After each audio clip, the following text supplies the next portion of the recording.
Meskipun meskipun malam harus tetap semangat ya. Semangat Baik pagi. untuk Ya, oke, siap. ya mungkin untuk mempersingkat waktu langsung saya share layar ya. Ya memang kalau kita takut ya nggak pernah kesampaian. Saya jujur aja Bapak Ibu bahwa waktu kita mau bahas masalah gagal ginjal ini sesuatu yang sangat rumit ya. Tapi mudah-mudahan dengan semangat kita untuk terus belajar, hal ini bukan lagi menjadi sulit, tetapi tentunya nanti akan menjadi lebih mudah. Ya, baik kita bersama-sama kita kupas dengan segala tentunya dengan segala kemampuan kita, Bapak Ibu. Mungkin waktu juga terbatas. Kadang-kadang kita nih ingin menyajikan yang lebih lengkap, tapi kok waktunya kok mepet gitu ya. Ya, tentang penanganan gagal ginjal pada ini ya, tentang penanganan gagal ginjal ya. Ya, kalau kita bahas tentang ginjal ya memang seperti ini ya bentuknya ya. Ya, ini kalau di sini ada arteri, ya ini arterinya seperti ini, kemudian di dalam ginjal itu ada nefron ya, di mana dalam nefron itu ada glomerulus, ada kapsul Bowman ya, seperti ini.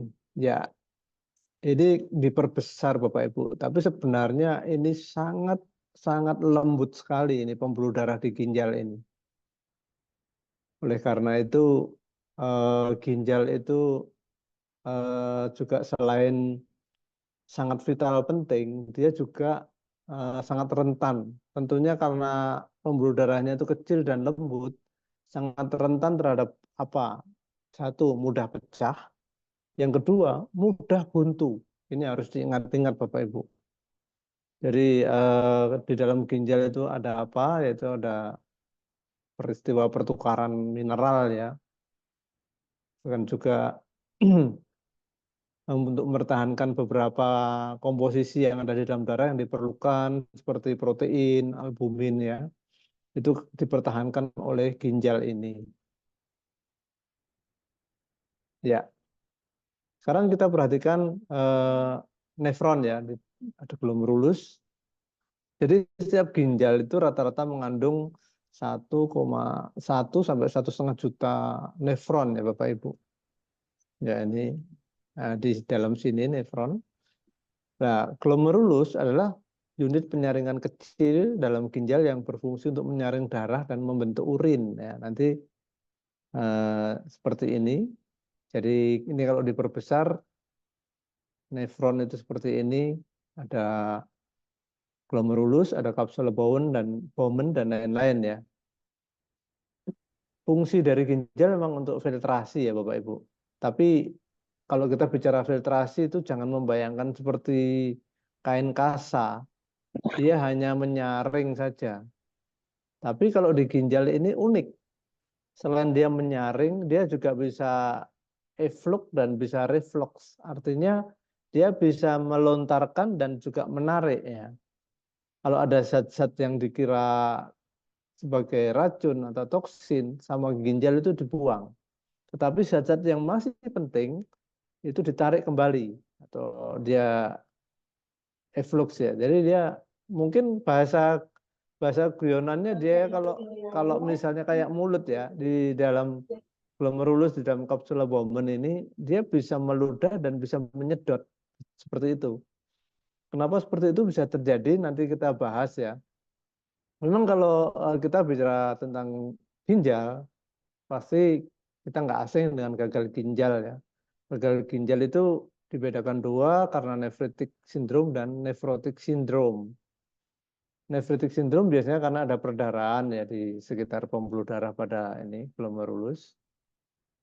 Kemudian nephrotic syndrome itu biasanya ada kebocoran protein di situ. Ya, Pak Ibu, kita singgung kembali fungsi ginjal itu sebenarnya apa sih kok banyak sekali orang takut kalau ginjalnya rusak, terutama orang yang ngerti ya. Tapi orang yang nggak ngerti tentang masalah ginjal, mereka ya hehehe, tenang-tenang aja Bapak Ibu. Fungsi ginjal antara lain adalah sebagai filter urea dalam darah. Jadi urea ini dianggap sebagai sisa dari metabolit dibuang dalam bentuk urin. Kemudian fungsi yang lain adalah sebagai regulator air dan zat pelarut. Kemudian yang ketiga adalah mengatur keseimbangan asam basa, kemudian mengatur ion mineral ya, mengatur osmotik. Ginjal juga berfungsi sebagai sekresi hormon, pengatur tekanan darah karena dia bisa menghasilkan itu ya hormon untuk mengatur tekanan darah ya.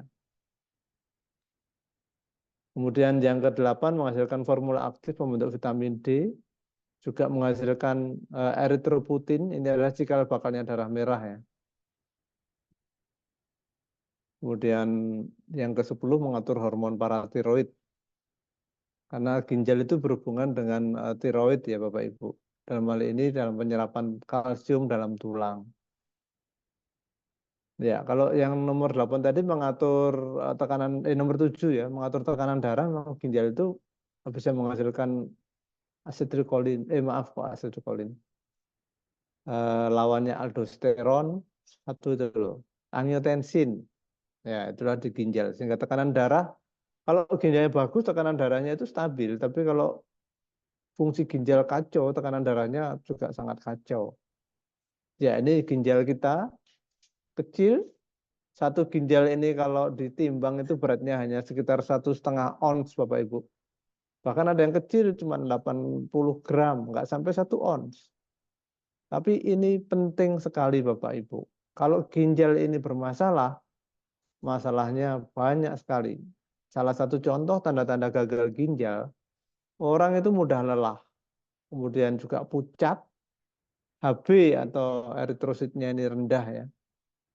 Kemudian sulit berkonsentrasi, sakit kepala dan insomnia. Waduh, kalau seperti ini terjadi, aktivitasnya pasti sangat terganggu, Bapak Ibu. Jadi jika menemui gejala seperti ini, sebaiknya lakukan pemeriksaan kondisi ginjal dengan pemeriksaan yang akurat ya, Bapak Ibu.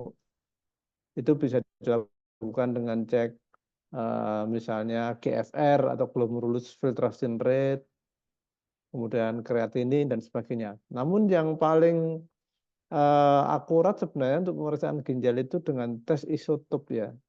Jadi dia bisa tahu di dalamnya bagaimana. Cuman itu efeknya juga, efek negatifnya sangat berbahaya. Nah, nanti lebih jelasnya seperti apa kita kaji lagi.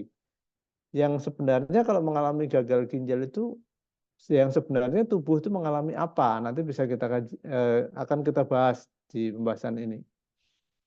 Ya, data dari Indonesian Renal Registry itu dikatakan bahwa penyebab ginjal yang paling banyak itu karena hipertensi.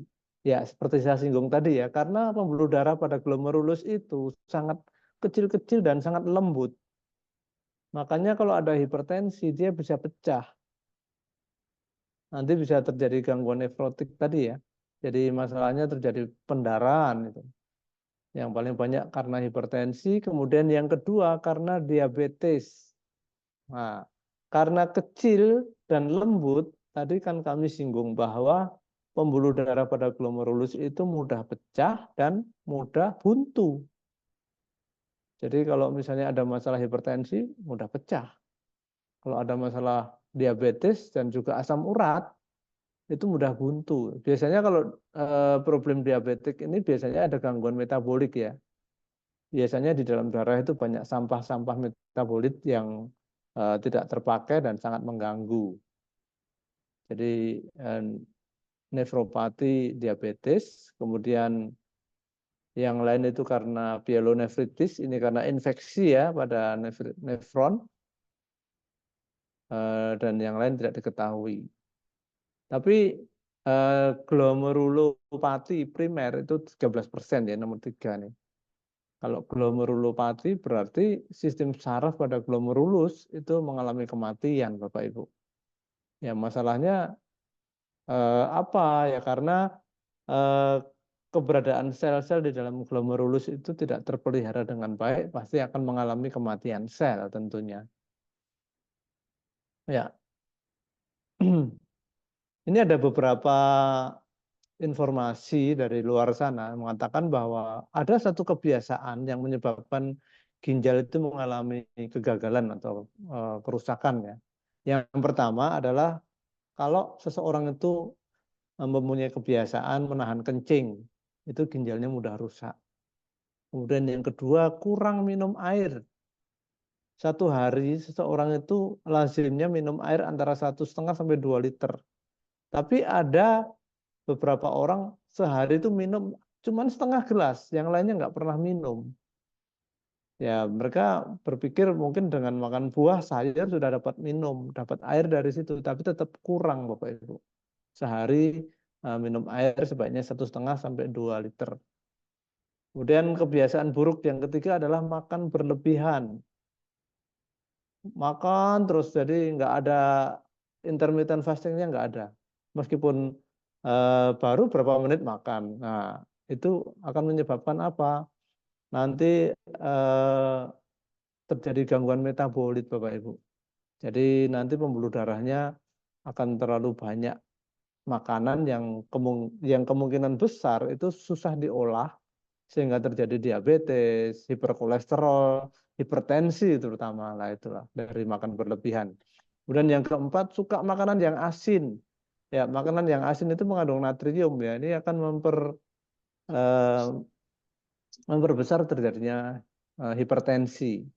Yang Tapi ya, kelima, sering ini mengkonsumsi obat anti nyeri. Nah, obat anti nyeri itu biasanya sifatnya juga nefrotoksik, Bapak Ibu.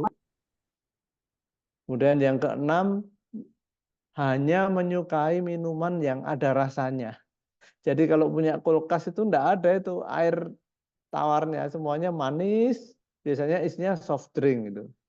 Nah, perhatikan aja anak-anak muda yang hari-hari minumnya air yang rasanya enak, itu biasanya ginjalnya bermasalah.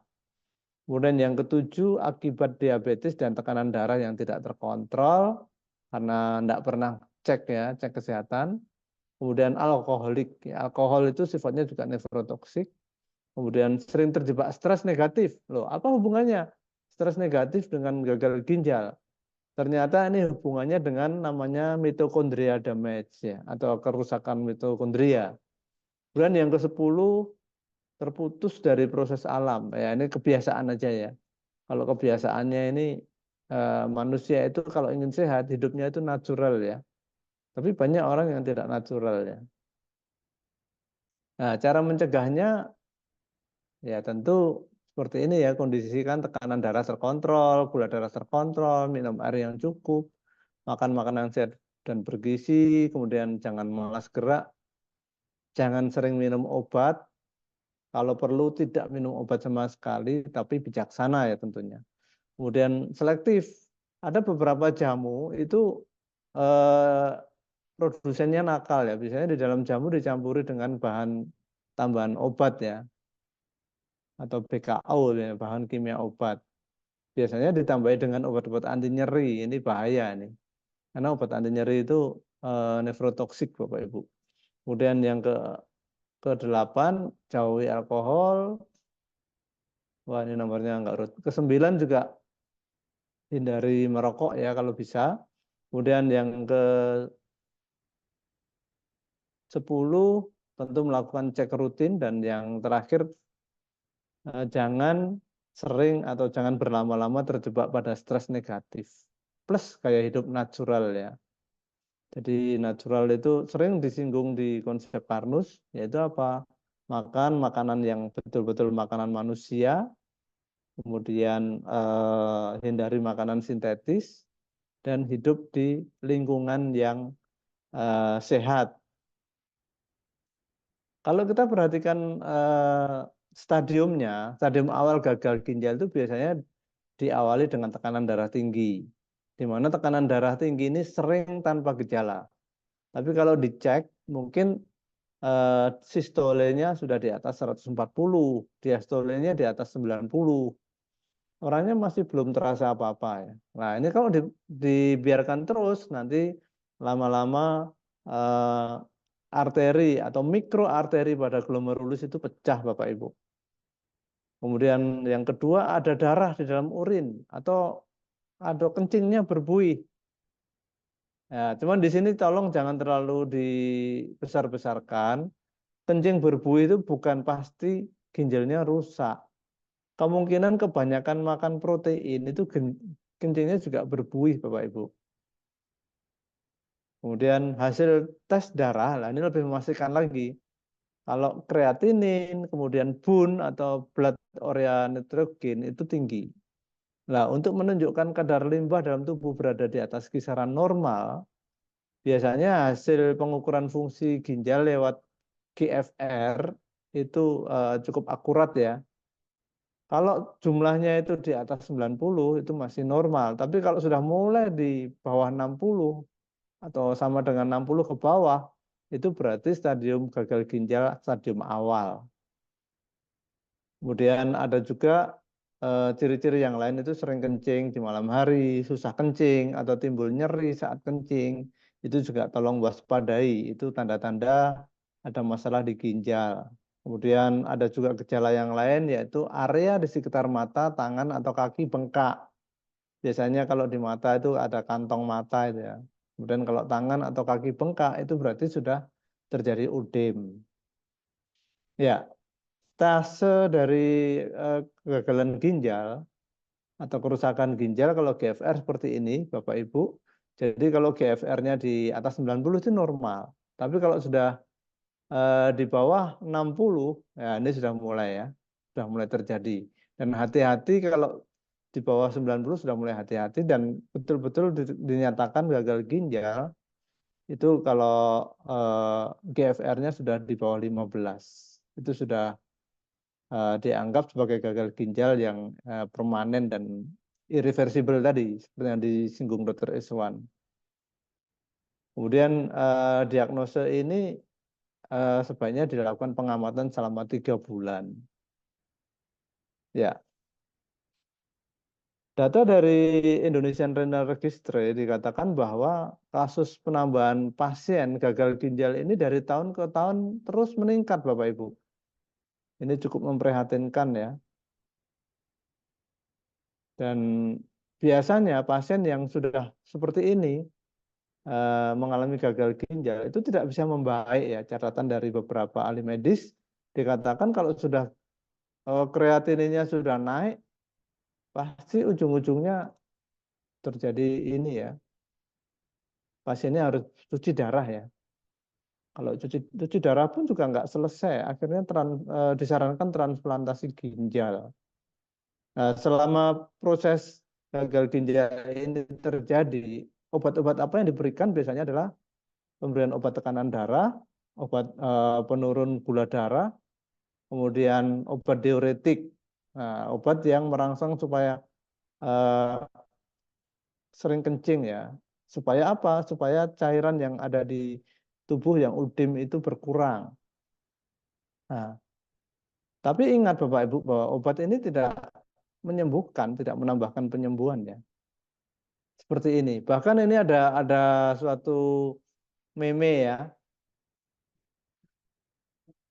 Jadi dikatakan bahwa penanganan gangguan ginjal pada kasus UDIM, orang yang disuruh minum ini ya anti UDIM golongan furosemid itu sama dengan mencelakakan orang penderita ginjal, Bapak Ibu. Kenapa? Karena obat-obat furosemid itu dia akan membuang kalium dari ini ya, sodium dan potasium itu dari ini mineral pada ginjal ya, Bapak Ibu.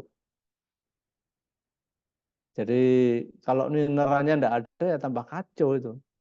Kemudian ada yang lucu lagi juga.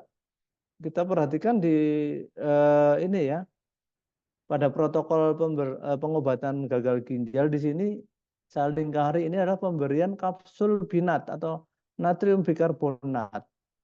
Kemudian endingnya disuruh transplantasi. Berarti kan ini semuanya pesimis ya Bapak Ibu. Jadi pengobatan saat ini hanya menurut kami itu hanya meringankan kerja ginjal. Tapi justru mencelakakan. Kemudian cuci darah, kemudian disuruh pengobatan stem cell. Stem cell ini harganya sangat mahal sekali ya. Tapi juga sepertinya juga simptomatik juga Bapak Ibu. Dan secara umum itu belum ada laporan kesembuhan. Dan biasanya endingnya disuruh transplantasi ginjal atau pasiennya biasanya umurnya tidak bisa panjang Bapak Ibu. Ya, seperti ini kita lihat ini ada eko DJ ya dari diabetes, kemudian cuci darah akhirnya tidak tertolong. Dan perlu Bapak Ibu ketahui bahwa hemodialisis itu ada efek sampingnya ya. Jadi tekanan darahnya bisa tekanan darah rendah, kemudian efeknya mual dan pusing. Kemudian mengalami kram otot karena terjadi kekacauan keseimbangan mineral dalam tubuh. Kemudian gatal-gatal pada kulit, kemudian terjadi hiperagregasi pada darah, darahnya menggumpal, dan juga infeksi ya dari alat hemodialisa yang dipakai banyak orang itu biasanya ada infeksinya.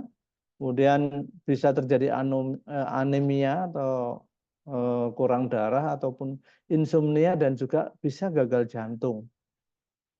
Nah, tindakan hemodialisa ini hanya menggantikan fungsi ginjal ya, tetapi tidak memperbaiki ginjal. Nah, pertanyaannya apakah yang melakukan hemodialisis ini bisa mencapai kesembuhan? Ini adalah PR kita semua Bapak Ibu. Nah, di sini Bapak Ibu bahwa dalam kacamata Karnus, ginjal itu harus betul-betul diperhatikan karena merupakan organ vital yang penting dalam menjaga kesehatan, di mana di dalam organ ginjal ini tersusun atas jaringan dan sel sebagai bagian terkecil dari organ ginjal. Fungsi ginjal akan optimal jika semua sel dalam ginjal itu terpenuhi kebutuhannya, baik berupa oksigen, berupa air, kemudian nutrisi penting berupa glukosa, asam amino, dan juga asam lemak, serta keseimbangan mineral ya dan vitamin. Kemudian jika organ lambung dan pencernaan itu baik, ternyata ginjal ini pun akan mendapatkan nutrisinya dengan baik. Kemudian ibaratnya adalah benteng pertahanan, jadi ginjal ini penting banget. Kalau ginjalnya rusak, sudah pertahanan kesehatannya sangat rapuh Bapak Ibu. Dan sel ginjal menurut kacamata Karnus itu masih ada harapan untuk beregenerasi. Karena kami menemukan temuan bahwa ada beberapa kasus orang yang mengalami penyakit ginjal, tetapi penyakitnya itu muncul kista pada organ ginjal. Artinya apa? Berarti organ ginjal masih bisa berkembang, beregenerasi seperti itu. Ya, kalau fungsi ginjal itu terganggu karena macetnya ini ya, pasokan oksigen, air, dan nutrisi, ini nggak lepas dari gangguan metabolik. Pada pasien-pasien hipertensi, pada pasien-pasien diabetes, pasti ada terjadi gangguan di situ. Transportasi darahnya pasti sangat terganggu. Ya, ini adalah bagaimana sih lebih bijaknya ya Bapak Ibu. Dalam kacamata Karnus, kami ingatkan kembali bahwa mengamati organ ginjal itu jangan melihat secara parsial Bapak Ibu. Namun sebaiknya lihatlah organ itu hubungannya dengan tubuh-tubuh yang lain, dengan bagian tubuh yang lain maksudnya. Secara keseluruhan apa sih hubungannya? Jadi sering kita singgung bahwa sel itu bisa melakukan auto healing, auto repair, auto balancing dan sebagainya. Jangan telantarkan sel kita ya. Jadi dengan mengetahui morfologi ginjal, maka akan lebih dalam mencari solusinya. Kenapa kok kita harus juga memperhatikan organ yang lain? Tadi disinggung bahwa ternyata bahwa lambung yang baik, yang optimum, itu akan mendukung ketersediaannya nutrisi sel, termasuk adalah nutrisi untuk bagian ginjal ini. Selain itu, dengan lambung yang bagus, kalau metabolismenya baik, maka seseorang itu akan bebas dari hipertensi dan diabetes sebagai faktor terbesar penyebab gangguan ginjal. Dengan demikian, Bapak Ibu, kalau misalnya lambungnya terjaga, metabolismenya terjaga, otomatis kita akan bisa terhindar dari gangguan ginjal. Ya, kita harus perhatikan ini bahwa kalau kita memperhatikan kebutuhan semua sel tubuh dengan pemenuhan elemen-elemen seperti oksigen, air bersih, nutrisi seimbang, dan keseimbangan hormon dan enzim melalui aliran darah yang baik, maka kesehatan itu bisa optimal, Bapak Ibu. Selalu dikatakan berulang-ulang oleh Bapak Iwan Beni bahwa manusia yang sehat adalah manusia yang sekian triliun selnya dapat makan. Terutama pada malam hari ini adalah sel pada ginjal ya Bapak Ibu. Ya, dalam kacamata konsep Karnus, yang dinamakan gagal ginjal itu sebenarnya perlu dianalisa lebih dalam lagi Bapak Ibu. Selama ini kreatinin yang tinggi itu dianggap sebagai gagal ginjal. Tetapi ternyata waktu kita lakukan kajian lebih dalam, kreatinin yang tinggi ini bukan mutlak karena gangguan ginjal ya. Namun lebih karena sel tidak bisa membangkitkan energi dari bahan yang lazim. Di mana energi sel itu lazimnya adalah dari bahan berupa gula atau glukosa dan asam lemak. Di mana gula dan asam lemak ini dirubah dulu menjadi asetil-CoA, baru bisa dijadikan sebagai sumber energi. Tetapi pada orang yang asetil-CoA dari glukosa dan asam lemak ini tidak ada, ternyata tubuh menggunakan bahan yang lain, yaitu asam amino dan kreatinin fosfat. Nah, kalau terjadi kreatinin tinggi, kemungkinan di dalam tubuhnya itu terjadi kegagalan metabolik. Akhirnya tubuh menggunakan asam amino dan kreatinin fosfat. Nah, terus bagaimana? Jadi dalam kacamata Karnus disinggung kami sampaikan bahwa selama pasien itu masih bisa buang air kecil meskipun jumlahnya sedikit, hal ini menandakan bahwa sel-sel pada ginjalnya itu masih bisa bekerja. Hanya saja mengalami beban yang overload. Nah, supaya dia tidak makin parah, ini harus diatur, asupan nutrisinya harus diatur. Kemudian yang ketiga, kreatinin itu terutama dihasilkan sebenarnya yang sering menjadi masalah adalah sel pada otot jantung. Kenapa? Karena otot jantung itu nggak boleh istirahat ya, dia bekerja terus. Suatu saat ada masalah, tubuh itu gagal memproduksi asetil-CoA, maka tubuh akan menggunakan energi cadangan. Yang pertama menggunakan protein, di mana hasil efek samping dari protein ini nanti biasanya uriumnya tinggi, Bapak Ibu. Kemudian yang kedua, sel jantung itu akan menggunakan kreatinin fosfat untuk dirubah menjadi ATP. Ini juga ternyata efeknya kreatininnya juga naik. Ini yang perlu diketahui oleh para ahli medis, Bapak Ibu. Dan mudah-mudahan dengan penyampaian ini para ahli medis itu akan lebih teliti lagi tentunya ya Bapak Ibu. Ya, kalau kita pahami tentang berbagai kinerja dari membran, kita akan lebih ngerti di dalam ginjal itu ada apa. Ada istilah transport pasif, kemudian difusi langsung, difusi terbantu, dan osmosis ya. Kalau kita bicara tentang peristiwa telur asin misalnya, ini peristiwa osmosis Bapak Ibu. Kemudian apa sih peristiwa osmosis itu? Ternyata hanya zat dengan muatan, jadi air itu akan menuju pada suatu cairan yang viskositasnya lebih tinggi. Kemudian kalau difusi itu dia dari konsentrasi tinggi ke konsentrasi rendah. Tapi di ginjal itu berbeda Bapak Ibu. Ginjal itu transportnya adalah transport aktif ya.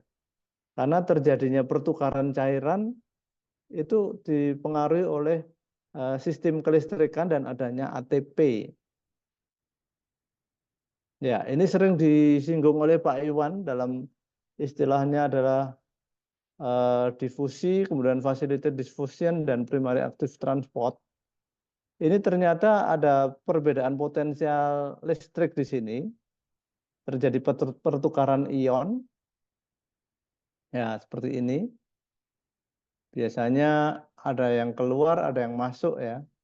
Mineral-mineral atau ion ini. Dari sinilah ginjal bisa menjalankan fungsinya. Tapi kalau misalnya ada kerusakan di sini akibat tekanan darah tinggi, misalnya pecah, terjadi pendarahan, terjadi nephritic syndrome. Kalau misalnya tubuh gagal memproduksi ATP atau ATP di sini kurang, kemudian ginjal tidak bisa melakukan tugasnya dengan baik, di sini ada kebocoran protein. Ya, seperti ini memang cukup rumit Bapak Ibu. Saya sendiri kalau mengetahui sampai detail juga harus terus belajar ya. Seperti contoh di sini pertukaran antara magnesium. Di sini akan bisa kita lihat ya. Natrium masuk, kemudian kaliumnya keluar. Itulah sistem pompa yang terjadi pada glomerulus, pada ginjal ya Bapak Ibu. Nah, ini kalau misalnya ATP-nya di sini kurang atau energinya kurang, di sini lah ini terlihat ya bahwa ada konsumsi ATP di sini. Kalau ATP-nya kurang ya ini nggak jalan Bapak Ibu. Ya seperti ini. Jadi pertukaran keluarnya natrium, kemudian kalium masuk, salah satu contoh ya. Ini adalah transport aktif tadi ya. Ternyata juga ini dipengaruhi oleh adanya ATP atau energi Bapak Ibu. Makanya dikenal sebagai electrochemical gradient. Ada perbedaan voltase di sini. Baru dia bisa berjalan. Nah, pada orang-orang yang mengalami gangguan ginjal, biasanya ATP-nya ini sangat sedikit, bahkan tubuh gagal memproduksi ATP. Siapa yang bisa memproduksi ATP? Dalam pemahaman pembangkitan energi sering diulang-ulang bahwa ATP itu dihasilkan oleh mitokondria. Karena mesinnya tubuh kita adalah mitokondria, Bapak Ibu. Dan kalau misalnya mitokondria ini mengalami masalah, itulah yang terjadi pada gagal ginjal. Kalau akibat dari hipertensi, selain mikroarteri pada glomerulus itu mudah pecah, ternyata kasus-kasus hipertensi itu juga dipicu karena metabolic syndrome. Yaitu karena apa? Karena adanya sel yang tidak mendapatkan nutrisinya sehingga mitokondrianya ini tidak bisa menghasilkan energi sehingga tubuh tidak bisa mengontrol tekanan darah. Itu yang pertama. Kemudian yang kedua, kalau karena diabetes sama. Orang yang sakit diabetes itu biasanya pembangkitan energinya lemah. Akibat gagalnya gula atau glukosa masuk ke dalam sitoplasma dan gagalnya asam lemak masuk ke dalam mitokondria ini, kemudian tubuh gagal memproduksi asetil CoA tadi. Kalau asetil CoA tidak atau gagal diproduksi, maka ginjal otomatis tidak bisa menjalankan fungsinya sebagai transport aktif tadi.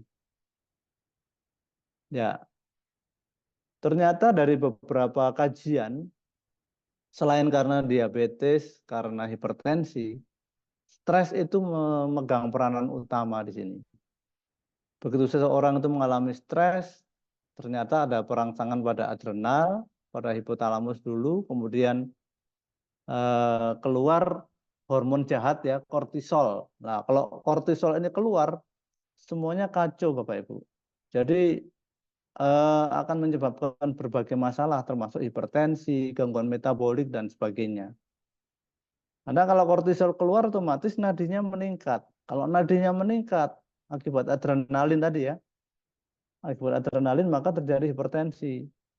Jadi kalau kita simpulkan dari pembahasan awal hingga pada slide ini, kenapa seseorang itu gangguan ginjal karena hipertensi? Ya, sangat berhubungan Bapak Ibu. Stres hubungannya dengan hipertensi. Kemudian juga bisa berhubungan juga dengan gangguan metabolik dan sebagainya. Jadi masalah stres ini selain menyebabkan gangguan metabolik, ternyata ada yang mengatakan bahwa begitu seseorang itu stres, mitokondria itu langsung rusak. Kenapa seperti itu? Kemungkinan karena adanya kortisol. Karena kortisol ini bagi mitokondria ini racun ya Bapak Ibu. Jadi kalau sudah mengerti masalah ini, bagaimana cara kita menjaga ginjal kita supaya tetap baik? Ya tentunya selain menjaga masalah metabolisme tubuh kita selalu optimum, kita jangan stres Bapak Ibu. Saya pernah mengamati pada beberapa teman yang ini ya, yang mengalami gagal ginjal, ternyata stres inilah yang sangat memegang peranan utama. Selain masalah-masalah yang lain seperti gangguan metabolik tadi. Ya. Kemudian ada yang mengatakan juga bahwa penyebab kerusakan mitokondria yang lain adalah karena obat-obatan, baik antibiotik, kemudian pengencer darah aspirin, alkohol, kemudian obat nyeri, termasuk juga obat-obatan kolesterol golongan statin dan Tylenol ya. Selain obat-obatan, lingkungan yang tidak sehat juga bisa menyebabkan mitokondria. Ya, ini ada biasanya bahan dari plastik gitu ya. Kemudian herbisida, kemudian racun dari logam ya, arsenik, merkuri dan juga toksin dan juga organofosfat pestisida serta plastik. Ini menurut kajian dari luar sana dikatakan begitu. Tapi konsep Karnus tentunya mempunyai cara pandang yang berbeda Bapak Ibu.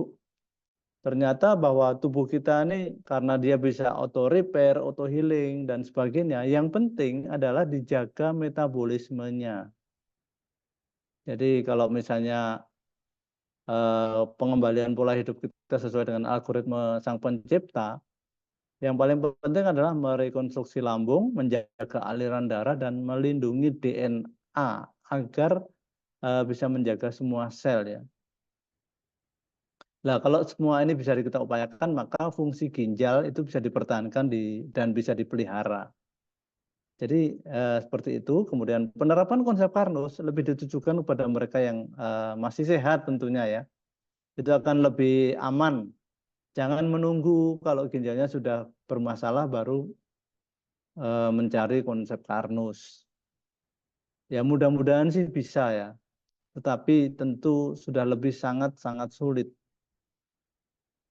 Penerapan konsep Karnus bagi mereka yang sudah mengalami gangguan ginjal itu akan menurunkan laju kerusakannya dan bisa lebih meningkatkan efektivitas kinerja ginjal selama sel-selnya masih support.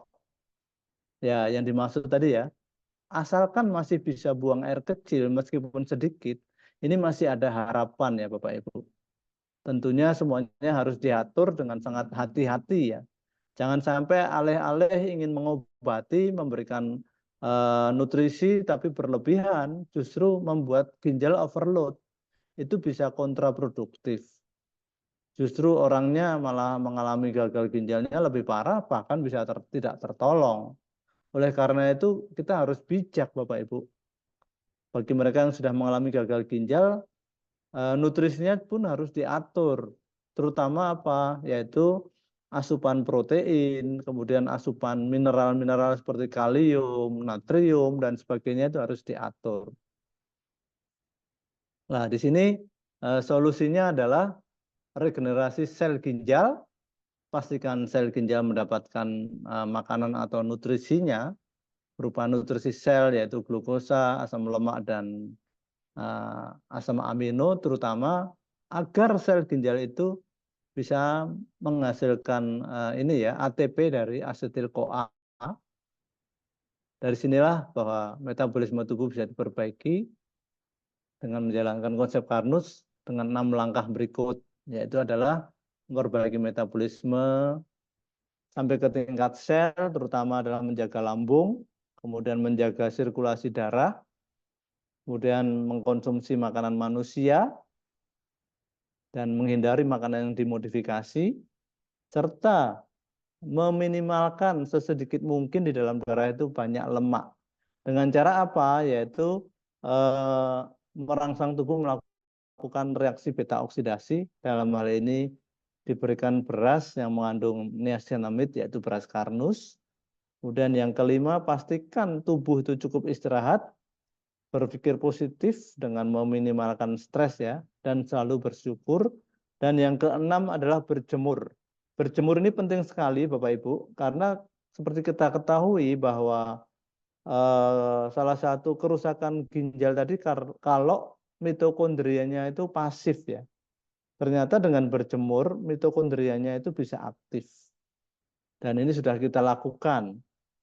Ya, ini ada satu saran, salah satu cara yang paling sederhana untuk menjaga ginjal adalah kita harus selalu melakukan monitoring warna urin kita. Karena tadi dikatakan bahwa salah satu penyebab gagal ginjal adalah kalau kurang minum. Nah, di sini hubungannya dengan kurang minum atau tidak. Kalau warnanya semakin muda gini berarti minumannya cukup. Tapi kalau sampai tua seperti ini berarti ini kurang minum dan ada masalah di ginjal. Seperti itu. Apa bukti bahwa konsep Karnus bisa memperbaiki metabolisme? Dari sini harapannya dengan metabolisme diperbaiki tentunya ada harapan untuk perbaikan organ ginjal juga. Ini Pak Tumino sembuh dari diabetes. Ya dari sini harapannya dan memang terbukti Bapak Ibu bahwa setelah gangguan metabolismenya diperbaiki, fungsi ginjalnya pun juga membaik. Ya ini sudah banyak bukti seperti ini. Kemudian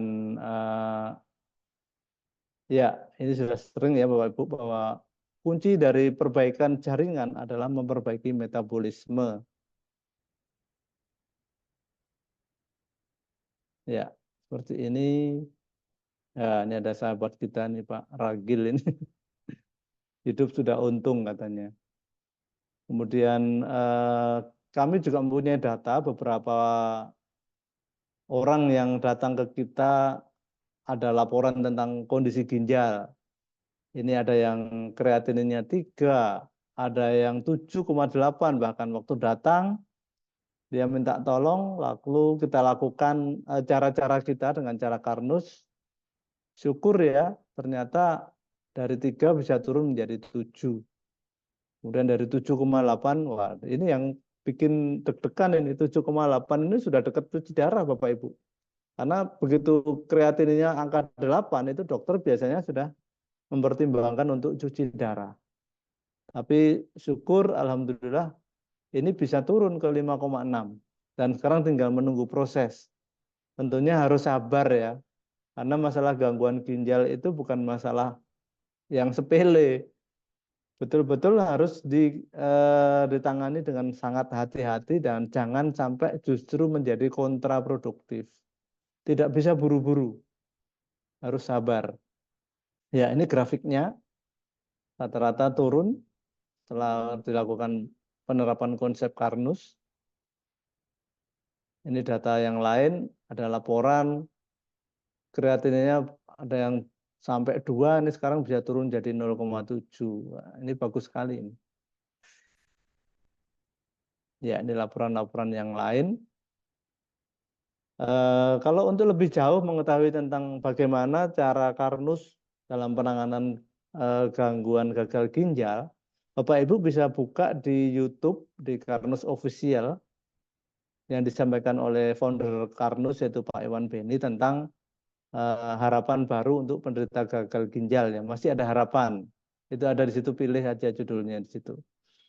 Jadi Bapak Ibu seperti itu dan kesimpulan kami dalam pembahasan gagal ginjal yang pertama adalah turunnya angka kreatinin, maaf ini ya, ini terbalik ini saya tadi buru-buru ngetiknya. Naiknya angka kreatinin itu tidak mutlak disebabkan karena fungsi ginjal yang menurun ya. Kemudian naiknya kreatinin itu ternyata disebabkan oleh otot jantung yang gagal, misalnya ketik, menggunakan asetil-CoA dalam membangkitkan energi otot. Ya, nanti akan saya bagikan PDF-nya, nanti akan saya koreksi dulu ya. Jadi angka kreatinin naik itu disebabkan karena otot jantung gagal menggunakan asetil-CoA dalam membangkitkan energi otot. Akhirnya menggunakan energi cadangan yaitu asam amino dan kreatinin fosfat. Gagal ginjal disebabkan karena penyakit degeneratif seperti hipertensi, diabetes, dan sebagainya. Selain itu, gagal ginjal juga disebabkan karena gaya hidup yang tidak sehat, disebabkan karena sel pada glomerulus tidak mempunyai energi yang cukup untuk menghidupkan transport aktif tadi ya. Sel ginjal tidak mendapatkan nutrisi, itu adalah masalah. Dari sini sel ginjal gagal membangkitkan energi ATP. Jika energi ATP gagal dibentuk, itu kenapa? Ternyata karena mitokondrianya yang mengalami kerusakan. Kerusakan mitokondria atau mitokondria damage terutama disebabkan karena stres, penggunaan obat-obatan, dan lingkungan yang tidak sehat. Penerapan konsep Karnus terbukti bisa memperbaiki dan menyembuhkan gangguan penyakit degeneratif. Dan yang terakhir, penerapan konsep Karnus yang sudah dilakukan dari 6 bulan, harapannya nanti 5 tahun orang itu tetap menerapkan konsep Karnus, itu selama ini yang sudah berjalan, sudah terbukti bisa berdampak memperbaiki fungsi ginjal.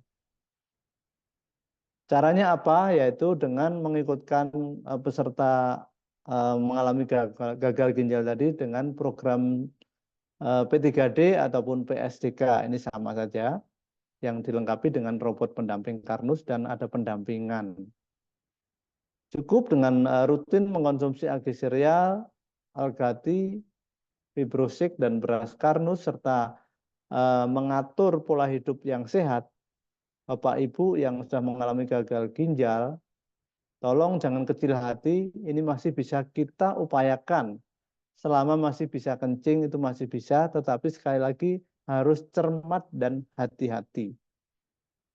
Seperti itu penyampaian kami.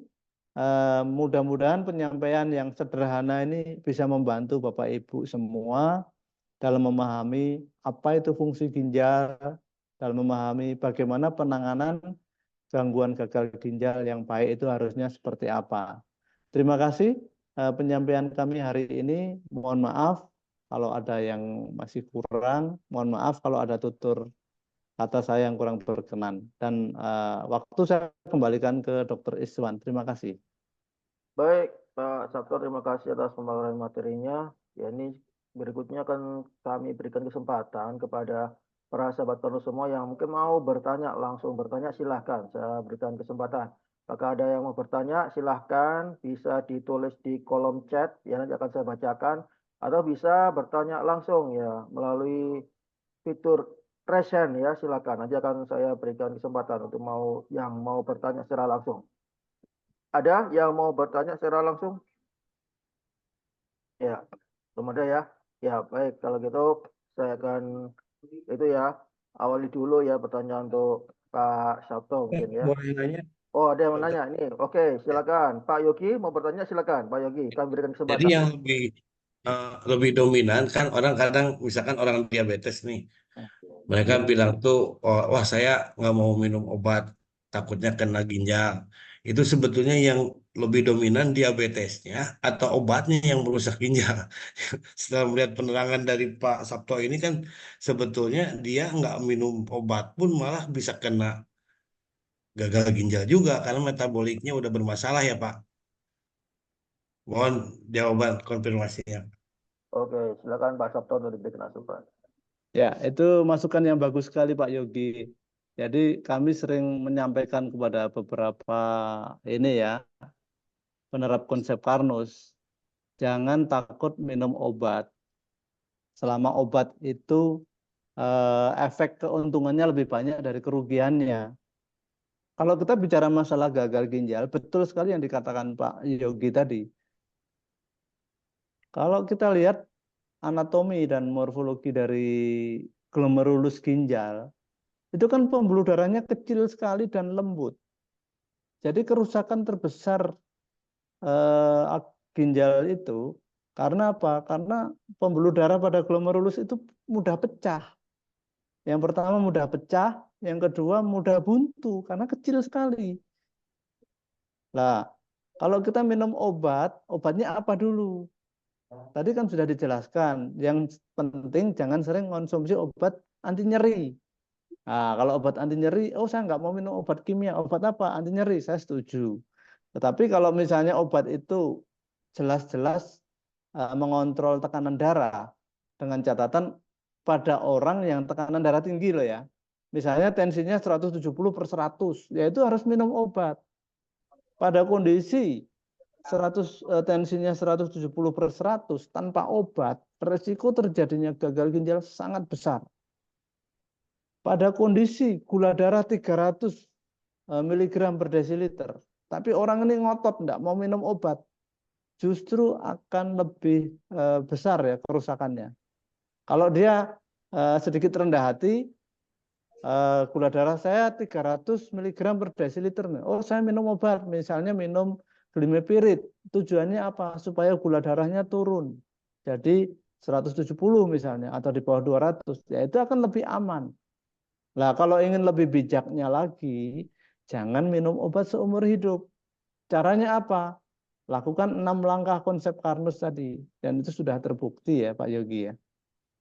Ya, seperti itu Pak Yogi. Terima kasih. Sangat bagus sekali masukannya. Terima kasih Pak. Oke ya, semoga jawaban tadi bisa menjawab pertanyaan dari Pak Yogi tadi ya. Nah, memang repot ini Pak Sabto ya. Kalau masalah penyakit sama obat ini. Kalau penyakitnya sendiri diabetes tentu bisa menyebabkan terjadinya gagal ginjal itu ya sudah pasti ya bisa ya. Makanya akhirnya diobati Pak Sabto ya. Tapi Iya. kalau cuma mengandalkan diobati, ya apalagi cuma bisa dikontrol, obatnya resikonya apa? Resikonya obatnya harus jangka panjang Pak Sabto ya, bahkan seumur hidup. Lah, padahal obat itu sendiri salah satunya adalah bisa menimbulkan efek toksik pada ginjal. Nah, ini repot ini ya. Makanya bagi para sahabat Karnus semua, alhamdulillah ya sudah mengenal konsep Karnus. Nah, jadi memang pada satu fase di mana obat itu diperlukan untuk bisa menurunkan atau mengembalikan kalau misalnya gula darah di atas ambang normal dikembalikan, tapi kemudian kita bantu dengan penerapan konsep Karnus untuk bisa sembuh. Sehingga apa? Sehingga gula darahnya itu diabetesnya sembuh, obatnya juga tidak jangka panjang gitu ya. Itu Tidak berlama-lama ya Dok ya. itu ya yang disampaikan oleh Mas Sabto, kurang lebihnya seperti itu. Baik, ini ada pertanyaan yang sudah masuk nih Mas Sabto. Ini dari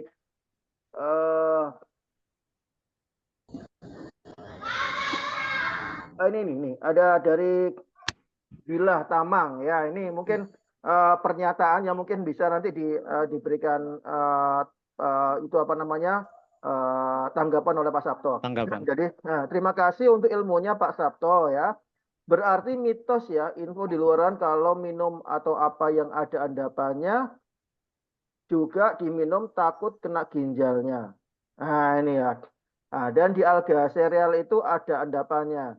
Jadi aman ya Pak. Nah, terima kasih untuk pencerahannya. Nah ini gimana Pak Sabto? Ini kan di nutrisi Karnus itu kan kalau dalam penyajiannya itu kan misalnya kalau dengan air panas itu kan ditunggu Pak ya. Nah itu kan mengendap. Nah itu kalau misalnya dikonsumsi aman nggak bagi tubuh manusia gitu istilahnya gitu. Silakan Pak Sabto. Ya, sangat aman ya, sangat aman ya. Kenapa? Karena endapan pada alga sereal maupun pada alga tea itu sebelum masuk di darah. Jadi kalau kita bicara tentang ginjal, itu adalah bicara tentang segala sesuatu yang ada di dalam darah.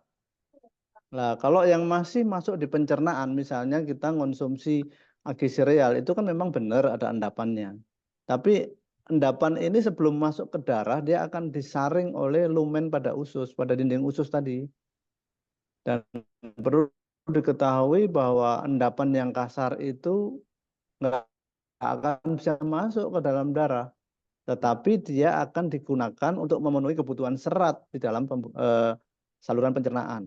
Nah, sekarang kalau misalnya ada yang takut, oh ginjal saya takut ada endapan. Endapan itu dari mana?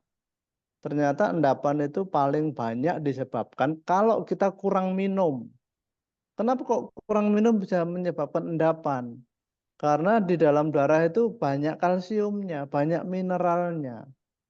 Kalau kita kurang minum, mineral-mineral itu bisa mengendap dan menyebabkan terjadinya pengapuran. Itu yang pertama. Yang kedua, yang menyebabkan adanya endapan dan batu ginjal, yang akhirnya menyebabkan pendarahan tadi ya, itu ternyata disebabkan kalau kita sering mengkonsumsi bahan yang mengandung asam oksalat. Asam oksalat dari mana? Asam oksalat itu biasanya dari makanan yang minuman yang kecut-kecut. Misalnya suka minum eh, air jeruk, kemudian jus tomat. Ada juga ini ya jamu apa sinom, kunyit asam. Itu asam oksalatnya tinggi. Kalau kita keseringan minum itu, maka asam oksalat itu akan ketemu dengan kalsium. Padahal di dalam darah tadi kan banyak kalsium ya. Jadilah kalsium oksalat. Nah, kalsium oksalat inilah yang menyebabkan batu ginjal.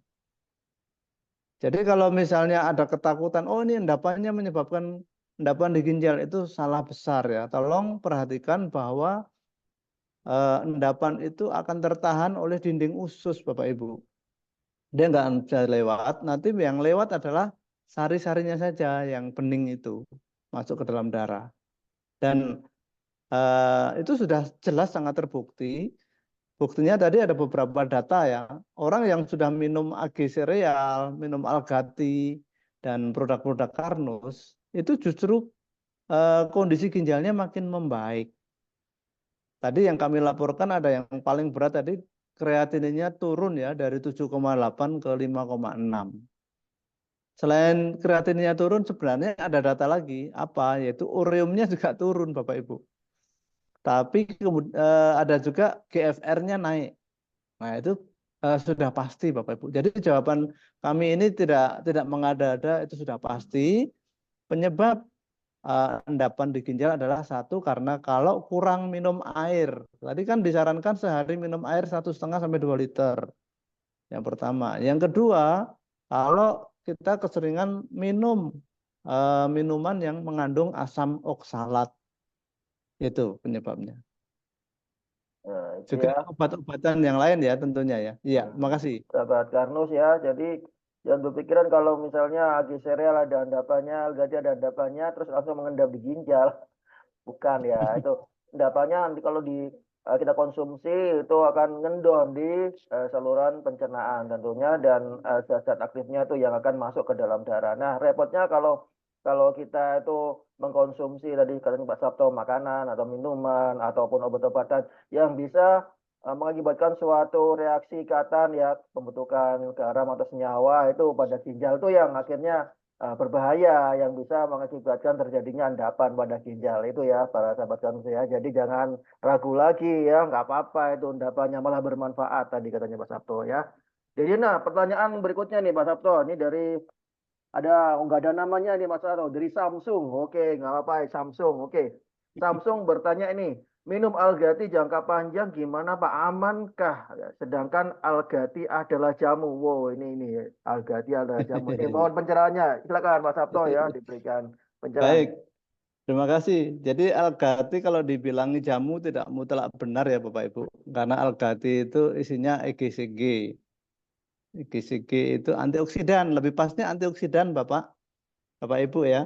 Kalau jamu tadi kayak misalnya kunyit asem, kemudian apa ya, temulawak, jahe, lah itu baru jamu. Karena dia nilai toksiknya tinggi. Kalau di Algati nilai toksiknya rendah dan justru di Algati itu merupakan bahan yang bisa membentuk glutathione. Nah, kalau disampaikan bahwa Algati jamu itu ya kurang tepat. Algati itu bahan pembentuk glutathione, itu penting banget. Dan kalau minum Algati jangka panjang, apakah terjadi gangguan ginjal? Tidak, Bapak. Karena dengan minum Algati, darah kita ini yang awal mulanya itu kental, itu justru akan menjadi eh, tidak kental ya darahnya. Yang mengalami hiperagregasi diturunkan dia. Justru minum Al-Ghati asalkan diimbangi dengan sehari-hari itu minumnya 1,5 sampai 2 liter sehari, itu sangat baik untuk ginjal. Jadi tidak usah takut. Saat ini sudah banyak yang mengalami ya, yang sudah menjalankan minum Al-Ghati setiap hari bahkan 3 saset. Selama lebih dari 5 tahun ginjalnya bagus. Kalau yang jamu adalah jamu yang mengandung asam oksalat. Saya pernah ketemu sendiri sama pegawainya sebuah jamu tradisional. Karena dia di bagian finishing, setiap hari kerjanya adalah mencicipi jamu kunyit asem. Ada di Surabaya waktu itu. Apa yang terjadi? Bapak itu kena batu ginjal. Akhirnya gagal ginjal. Ternyata setelah saya pelajari, oh berarti di jamu itu ada asam oksalatnya. Ini yang pertama. Yang kedua, saya pernah cerita di grup. Ada bapak-bapak yang terkena kanker ginjal. Penyebab awalnya dari batu ginjal. Saya runut, kenapa kok terjadi batu ginjal? Ternyata setiap hari minum jamu tolak masuk angin itu loh. Ya, yang ada tolak-tolaknya itu Ya, setiap hari minum. Benar kena batu akhirnya. Ternyata setelah saya baca, oh mengandung asam oksalat. Itu jawabannya.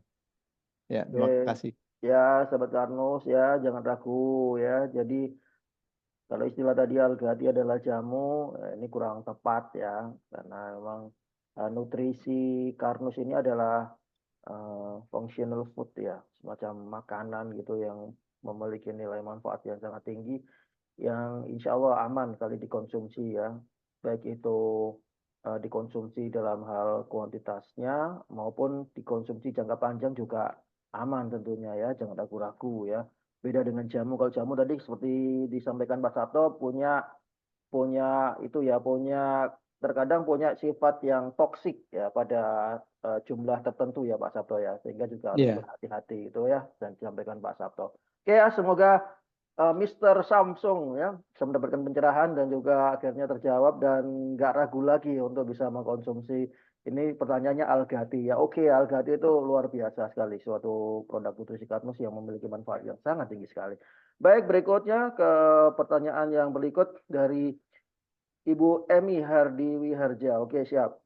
Pak, konsumsi suplemen vitamin bisa mengendap di ginjal. Suplemen vitamin ya, bisa mengendap di ginjal. Mitos atau fakta? Nah, ini Pak Sabto silakan. Vitaminnya apa dulu ya? Kalau yang vitamin mungkin mengandung vitamin C dosis tinggi, kemudian kalsiumnya dosis tinggi itu bisa mengendap ya. Karena endapan itu terbentuk dari tadi ya golongan asam-asam oksalat maupun yang lain kalau ketemu kalsium. Jadi hati-hati kalau misalnya, oh ini saya ingin tulangnya kuat, minum suplemen itu. Ternyata tulangnya nggak kuat malah muncul batu ginjal. Jadi kalau ingin tulangnya kuat ya jangan minum kalsium Bapak Ibu. Karena di dalam darah itu sudah banyak kalsium. Nasi aja ada kalsiumnya. Sarannya yang paling bijak adalah kalau ingin tulangnya kuat, tulang itu terbuat dari 3 elemen utama yaitu kalsium, fosfat, sama kolagen. Dan biasanya orang itu tulangnya akan mengalami rapuh itu kalau kolagennya kurang. Ya itu Dokter Iswan. Oke, ya Bu Emi, jadi memang dengan catatan ya, memang kalau eh, sebenarnya kalau vitamin itu ya Pak Sabto, kalau ini kan vitamin itu sebenarnya dibutuhkan oleh tubuh kita dalam jumlah yang relatif tidak banyak ya, sedikit ya. Iya, Jadi andai kata sistem di tubuh kita itu semuanya bagus, itu insya Allah juga bisa dipenuhi dari makanan kita, dengan catatan ya, makanan yang kita makan itu sangat bervariasi ya. sudah memenuhi semua unsur mikro dan makronutrien terpenuhi di situ, jumlahnya cukup, insya Allah sudah terpenuhi ya. Nah, kalau misalnya suplementasi, ya itu yang seperti disampaikan Pak Sabto, apalagi diberikan dalam jumlah dosis yang tinggi. Nah, itu kalau lebih dari yang dibutuhkan oleh tubuh, maka dia harus dibuang, diekstrasikan. Nah, melalui apa? Melalui ginjal. Nah, celakanya kalau misalnya itu ada banyak zat-zat yang terlarut di dalam darah, maka bisa terbentuk suatu ikatan yang akhirnya bisa membentuk suatu endapan sedimentasi yang akan memicu terjadinya batu ginjal ya. Mungkin tadi yang dikhawatirkan oleh Bu Emi. Jadi suplementasi harus memang benar harus dipertimbangkan betul. Kalau saran saya, kalau saya sih sekarang sudah nyaman ya dengan menerapkan konsep karnus. Makanan saya juga harus berkualitas tentunya. Kualitas dalam artian ya tadi memenuhi semua unsur makro dan mikronutrien di dalam unsur makanan kita dengan komposisi yang seimbang. Begitu ya, Bu Emi ya, semoga menjawab ya. Ini berlanjut pertanyaan dari wah ini tadi ya, Mr. Samsung, Pak Samto tanya lagi. Kalau di konsep karnus minum yang dianjurkan 1 hari berapa liter, Pak? Mungkin langsung bisa diberikan langsung, Pak. Iya. 1 hari 1,5 sampai 2 liter itu kalau posisi aktivitasnya biasa ya. Mm, Kalau olahraga bisa sampai 3 liter ya. Dengan mm. catatan minumnya tolong diangsur, jangan langsung minum banyak. Minum itu yang benar ya periodik. Apakah setiap jam setengah gelas? Seperti itu. Nanti Oh, diatur aja. Dan jangan tunggu haus. Tadi udah kita kasih tahu kuncinya ya. Kalau ingin tahu kita sudah benar atau belum, perhatikan warna urin. Kalau kita buang air kecil, tadi kan ada gambarnya. Nanti akan kita bagikan PDF-nya ya. Jadi kalau warna urinnya itu kuning muda, oh sudah benar. Tapi kalau kuning tua sampai kemerahan, wah itu berarti minumnya kurang. Sering kita lihat di beberapa, di toilet, di airport, di rest area, itu ada gambar itu juga. Ya, makasih. oke ya, semoga bisa menjawab pertanyaan dari Mr. Samsung. Dan berikutnya adalah Mr. Khairullah dari Singapura. Apa kabar Pak Khairullah ya? Senang sekali bisa berjumpa dengan Anda. Ini pertanyaannya, kalau sedang mengambil antibiotik dari dokter, maksudnya mengkonsumsi antibiotik dari dokter, apa boleh mengambil atau mengkonsumsi antibiotik apa boleh Agati. mengkonsumsi algati ya. Saya ulangi, kalau sedang mengkonsumsi antibiotik dari dokter apa boleh mengkonsumsi algati. Ya, gitu Pak Sabto. Silakan Pak. Ya, boleh Pak Khairullah, cuman tolong dikasih jarak ya. Tentu kalau di sini kita menginginkan ini ya khasiat dari antibiotik, sebaiknya antibiotik dulu. Baru nanti selang setengah 30 menit sampai 60 menit atau 1 jam baru minum algati. Tujuannya apa? Kita tahu bahwa antibiotik itu diperlukan kalau di dalam tubuh kita sudah jelas ada infeksi. Tapi ingat, akibat adanya infeksi dan akibat dari minum antibiotik itu ada 2 kerusakan. Kerusakan yang pertama adalah karena bakterinya itu akan menyebabkan kerusakan jaringan ya. Itu dari bakterinya. Yang kedua, toksik atau apa ya, toksisitas dari antibiotik itu juga mengganggu jaringan juga. Nah, dengan minum algati maka kerusakan akibat obat dan akibat bakteri itu bisa diperkecil. Hanya sekali lagi tolong jangan berdekatan supaya kumannya betul-betul mati oleh antibiotik dan kita nggak perlu berlama-lama minum antibiotik. Tapi saya yakin kalau sudah rutin konsumsi AG sereal dan algati, kita akan jauh dari antibiotik ya. Karena kita jarang sakit pasti. Itu sudah dialami hampir semua penerap konsep karnus seperti itu. Dengan catatan pola hidupnya benar ya. Minum AG sereal, algati, nggak pernah olahraga ya masih kurang. Tetap harus olahraga, tetap harus juga cukup tidur dan sebagainya. Itu pasti nanti akan jauh dari gangguan infeksi dan tidak akan sering minum obat antibiotik. Kalau perlu nggak usah minum antibiotik karena efek sampingnya kurang baik. Terima kasih. Oke. Oke, demikian semoga menjawab pertanyaan dari Mr. Khairullah ya. Boleh ya, asalkan diberikan jeda waktu yang cukup sehingga eh, manfaat maksimal dari masing-masing bisa kita dapatkan tentunya. Oke, berikutnya dari Pak Abdullah. Maaf tanya Pak Sabto ya, nggak usah minta maaf Pak ya. Ya, malah Enggak berterima salah kasih. kok. Ya, apakah endapan ya yang menjadi batu dalam ginjal dari reaksi kalsium dan asam oksalat atau ada jenis batu lain dalam endapan ginjal? Terima kasih. Oke, silakan Mas Sabto diberikan asupan. Baik, Pak Abdullah tadi sudah saya singgung ya, batu-batu itu ada beberapa jenis, yaitu dari pertemuan antara asam oksalat dan kalsium terjadi batu oksalat, tetapi ada juga batu dari purin. Dari kalau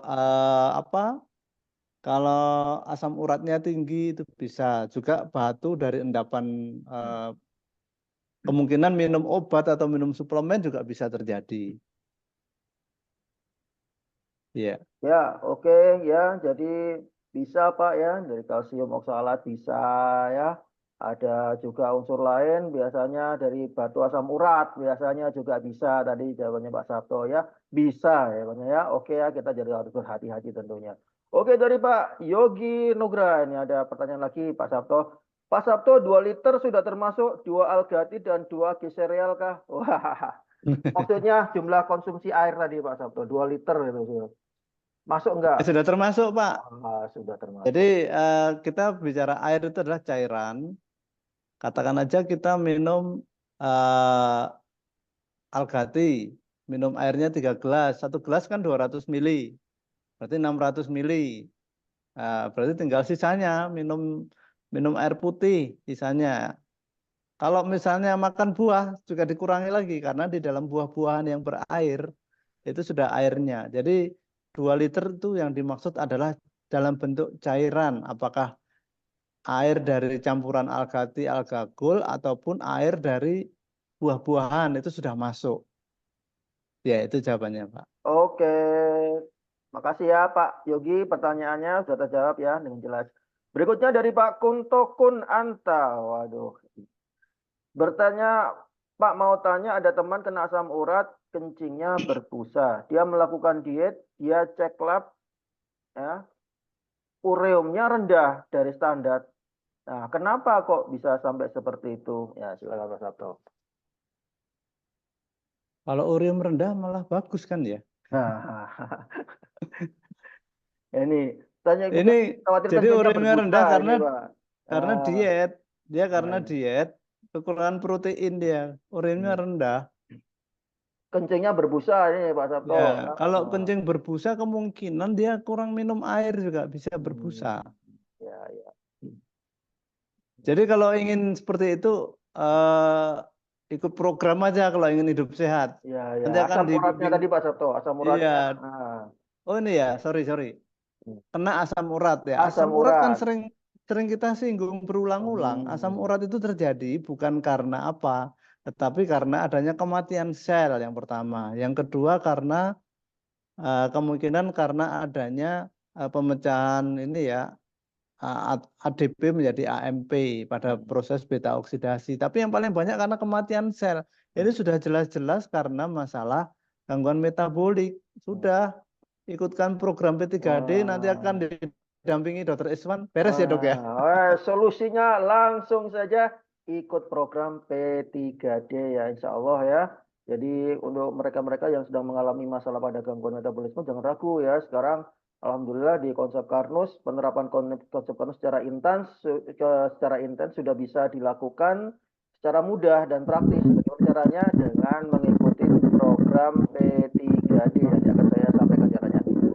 Berikutnya berlanjut ke pertanyaan dari Bu Fitriana, Pak Sabto.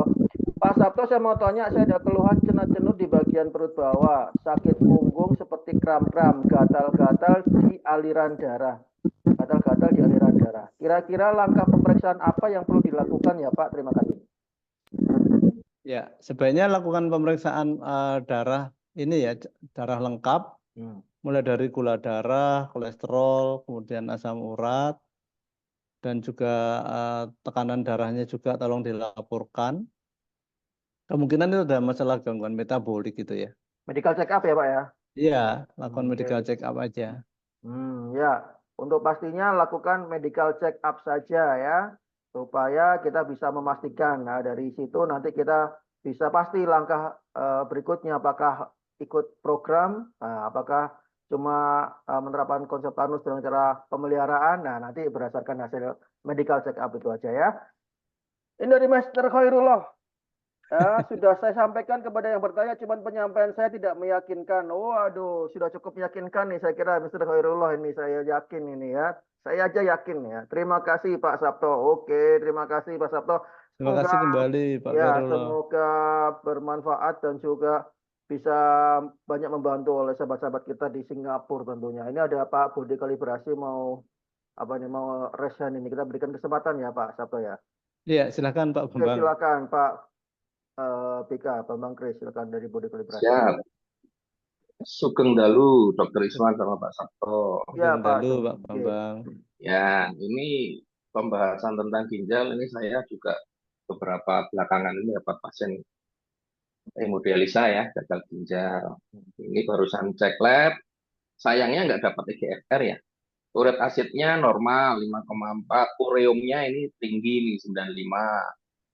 Ya. Atas-atasnya kan 4, kreatininnya di 8,3. Atas-atasnya dia kan 1,3. Dia Iya. posisi masih bisa kencing normal, alhamdulillah. Nah, intinya kalau untuk parameter HD itu kita pegang kreatininnya atau EGFR-nya. Ya, itu pernah silakan. disinggung Pak Iwan karena GFR itu tergantung dari kreatinin. Jadi Ada hubungannya juga kan hitungnya itu EGFR sama iya, kreatinin. itu dari situ. Kita nih Betul. serba salahnya apa? Bahwa paket-paket yang disediakan laboratorium klinik seperti itu. Sebenarnya kalau ingin yang lebih pas, itu menurut Pak Iwan itu harus ada pengukuran dari ini ya, dari kualitas air kencingnya. Itu diukur molalitasnya. Saya sendiri nggak paham molalitas itu apa. Jadi itu yang paling valid kata Pak Iwan seperti itu. Kalau dari pasiennya Pak Bambang tadi, mengingat dia masih bisa kencing, tapi karena ureumnya tinggi, berarti sudah jelas sekali bahwa pasien ini gagal memproduksi asetil-CoA dari glukosa dan dari asam lemak. Kalau ureumnya tinggi berarti dia menggunakan Proteinnya ya. proteinnya Proteinnya. untuk pembangkitan energi, ya pasti terseok-seok Pak. Karena ginjal itu akan berfungsi baik kalau dia bisa menggunakan sistem pompa transport aktif tadi ya.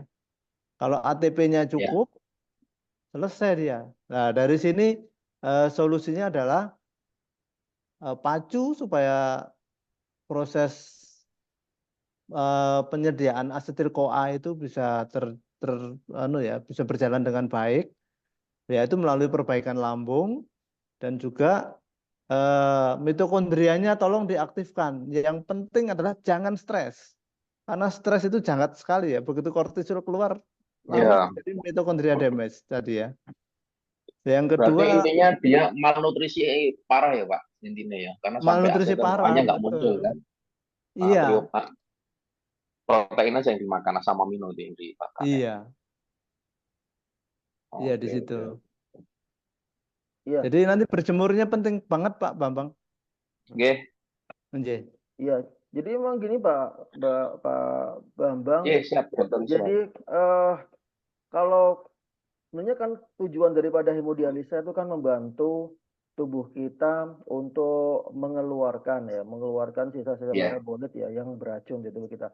Jadi kalau GFR itu mencerminkan kemampuan daripada ginjal dalam berfungsi ya, dalam menjalankan fungsinya.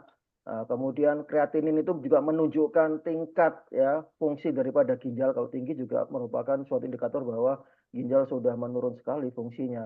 Nah, yang berbahaya adalah yang ini ureum nitrogen ini ya, blood ureum nitrogen ini ya, karena sifatnya sangat toksik Pak. Itu yang bisa menyebabkan kerusakan pada organ-organ di tubuh kita apabila dia tidak dibuang atau di dalam darah itu nilai ambangnya sangat tinggi sekali. Itu menyebabkan gangguan pada semua organ, jantung, otak, atau di organ-organ manapun ya, di kulit dan sebagainya. Maka dari itu kita bantu dengan cara melakukan hemodialisa. Dan kalau misalnya kalau itu sudah menunjukkan angka 100 ya, di atas 100, apalagi diiringi dengan gejala-gejala klinis yang sangat mendukung ya, yang memang perlu untuk dilakukan hemodialisa, maka hemodialisanya dilakukan secara darurat atau CITO ya, jadi urgent itu dilakukan. Nah, artinya untuk menghindarkan terjadinya kerusakan-kerusakan maupun efek toksik yang sangat mengancam, bahkan bisa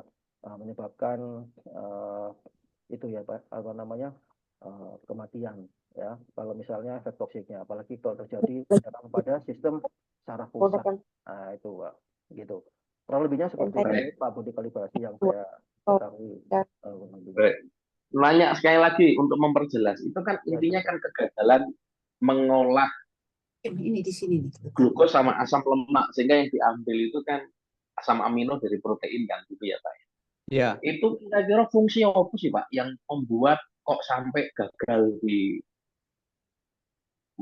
sel tubuh mengambil asam lemak sama glukos, kok maunya ambilnya di asam amino, padahal itu kan kalau ngambil asam amino itu kan terakhir ya, cadangan yang memang tubuh itu sudah kesulitan dan ngambilnya di situ, dan pasti ada efeknya ketika ngambil asam amino. Itu Ya. bisa diperjelas, itu kondisinya yang terjadi di dalam tubuh itu seperti apa sih? Ya berarti ini Pak, baik glukosa maupun asam lemak gagal masuk ke dalam sel. Kan terjadinya ini ya, kalau asetil-CoA tadi pembakarannya itu kalau dari glukosa terjadi di sitoplasma.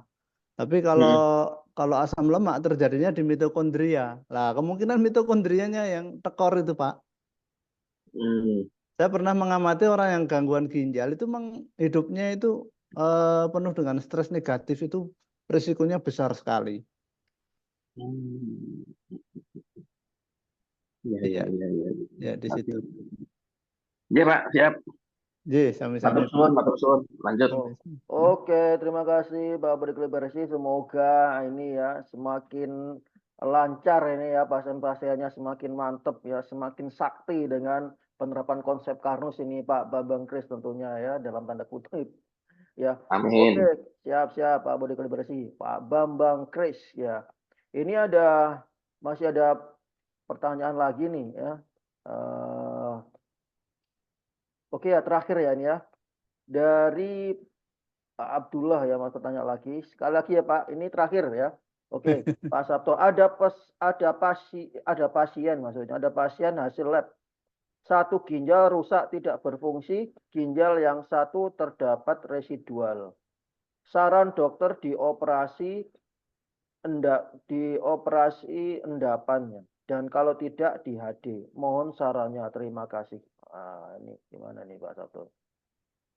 Ya, kalau misalnya residunya ini nggak bisa dikeluarkan ya harus dioperasi. Ini kalau dalam percaturan itu sudah sangat berat ya. Satu ginjal sudah rusak, tidak berfungsi ya. Tidak berfungsi. Kemudian satunya lagi terdapat residu. Lah, kalau untuk mengeluarkan residu ini apakah ada dengan cara diberikan suatu zat? Misalnya kalau cara-cara ini ya,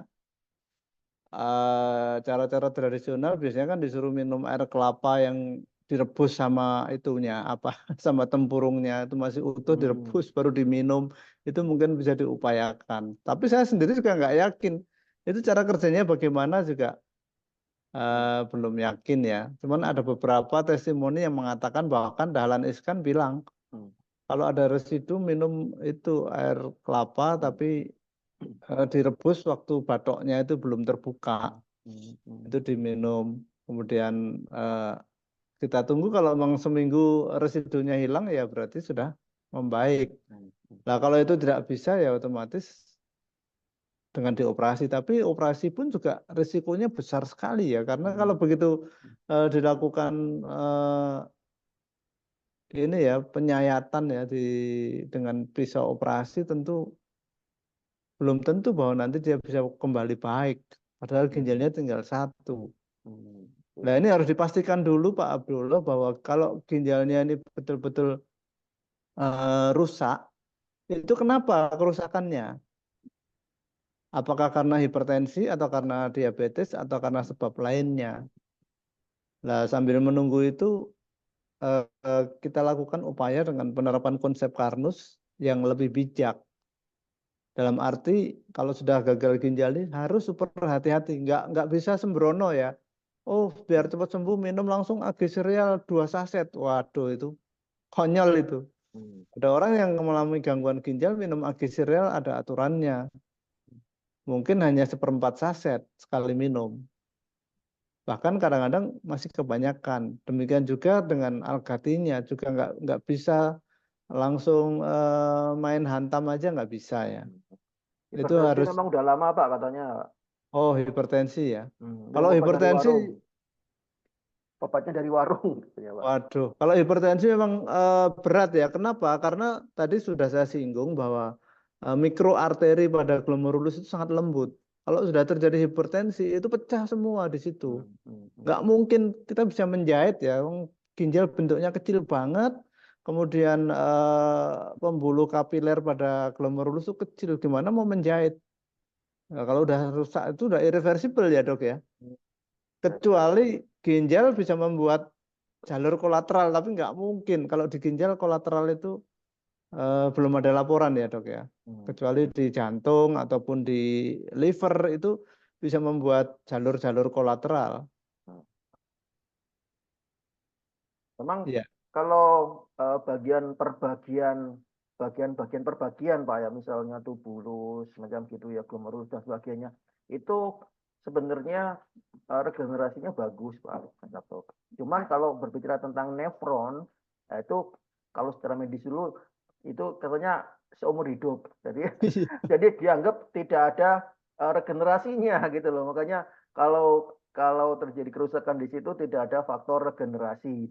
Hanya nefron yang tersisa itu memiliki kemampuan untuk mengkompensasi, jadi bekerja lebih daripada yang normalnya begitu Pak Sabto. Sedangkan secara Iya. konsep Karnus kita yakin bahwa apapun kondisinya, selama kita masih hidup, maka kita harus berusaha untuk memberikan faktor-faktor yang bisa membantu sel-sel nefron itu untuk beregenerasi ya. Dibuktikan tadi dari penjelasan Pak Sabto ada beberapa kondisi yang ternyata menunjukkan bahwa ternyata sel nefron bisa saja ternyata melakukan regenerasi meskipun regenerasinya bukan regenerasi yang normal Pak Sabto ya, tapi Instan. mengindikasikan bahwa bisa terjadi proses regenerasi gitu maksudnya gitu ya. Iya. Gitu. Jadi istilahnya kalau dari saran Pak Sabto istilahnya apapun penyakitnya, apapun stadiumnya, terapkan konsep Karnus ya, tentu dengan Tapi dengan catatan kalau untuk ginjal jangan sembrono, sebaiknya dijaga jangan sampai ginjalnya bermasalah. tentu dengan catatan ya dengan catatan apabila penanganan kasus ginjal harus memperhatikan kondisi dari ginjalnya, terutama hasil pemeriksaan labnya itu. Jadi konsep Karnus untuk segala penyakit ya, semacam ada iklan minuman ya, apapun makanannya, minumannya. Nah itu kalau ini konsep Karnus apapun penyakitnya, apapun stadiumnya, konsep Karnus ya, tentu dengan arahan yang tepat tentunya ya. Dan bagi para sahabat Karnus semua yang sedang bermasalah dengan kesehatannya ya apapun itu dan ingin menerapkan konsep Karnus secara intens ya, kabar baiknya kita sudah ada program P3D atau program pendampingan dan penanganan penyakit degeneratif. Adapun juga bagi penderita diabetes ada program PSDK, program Sehat Diabetes Karnus. Gimana caranya untuk bisa mendaftar mendapatkan informasi langsung saja kepada para pendekar yang sudah mengundang pada acara ini ataupun bisa langsung menghubungi hotline ya Karnus Care di 082145861240. Sekali lagi saya ulangi di hotline Karnus Care di 082145861240. Oke, terima kasih para sahabat Karnus semua dan terima kasih yang tak terhingga bagi Pak Sabto Martanto yang sudah Sama-sama, sedemikian terima kasih. ya selalu rutin dan setia, selalu menemani kita dalam acara Health Talk untuk bisa berbagi, tentu saja untuk bisa mengedukasikan konsep Karnus kepada kita semua. Terima kasih Pak Sabto. Ya. Sama-sama, terima kasih. Baik sahabat Karnus semua, tentu saja apapun ilmunya dari Pak Sabto tentunya akan sia-sia juga kalau kita tidak menerapkan konsep Karnus dalam kehidupan kita sehari-hari. Diharapkan dengan edukasi ini, Health Talk yang kami adakan, tentu kita menjadi semakin mantap ya pemahaman kita tentang konsep Karnus, semakin mendalam, semakin baik, dan akan semakin yakin untuk bisa menerapkan pada kehidupan sehari-hari. Tentunya dengan harapan agar manfaat besarnya bisa kita peroleh, baik kita, baik untuk keluarga dan juga untuk sesama. Terima kasih para sahabat Karnus semua yang sudah join pada acara Health Talk pada kesempatan kali ini. Saya Iswan Karnusi dari tim Health Talk mohon diri untuk pamit, tapi saya harapkan para sahabat Karnus semua untuk selalu join pada edisi Health Talk kami berikutnya ya, sesuai dengan jadwal yang kami sebarkan tentu saja. Saya Iswan Karnusi, mohon izin semoga bermanfaat buat kita semua Health Talk kita kali ini. Mohon maaf apabila ada kekurangan dan kesalahan. Tetap sehat bersama konsep Karnus, cara cerdas untuk sehat. Salam buat semuanya. Wassalamualaikum warahmatullahi wabarakatuh. Waalaikumsalam warahmatullahi wabarakatuh. Matur suwun.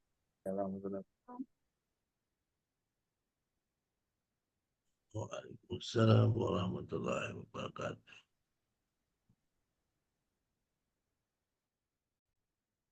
Dari Saripati Bumi Nusantara, berpadu dengan pemikiran anak-anak bangsa, dengan kerendahan hati kami persembahkan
dari Saripati Bumi.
sebagai perwujudan rasa bersyukur kami kepada Tuhan Yang Maha Esa atas semua sumber daya alam di Indonesia, atas semua sumber petunjuk dan hidayahnya, sehingga melahirkan pemikiran baru untuk kemaslahatan umat manusia.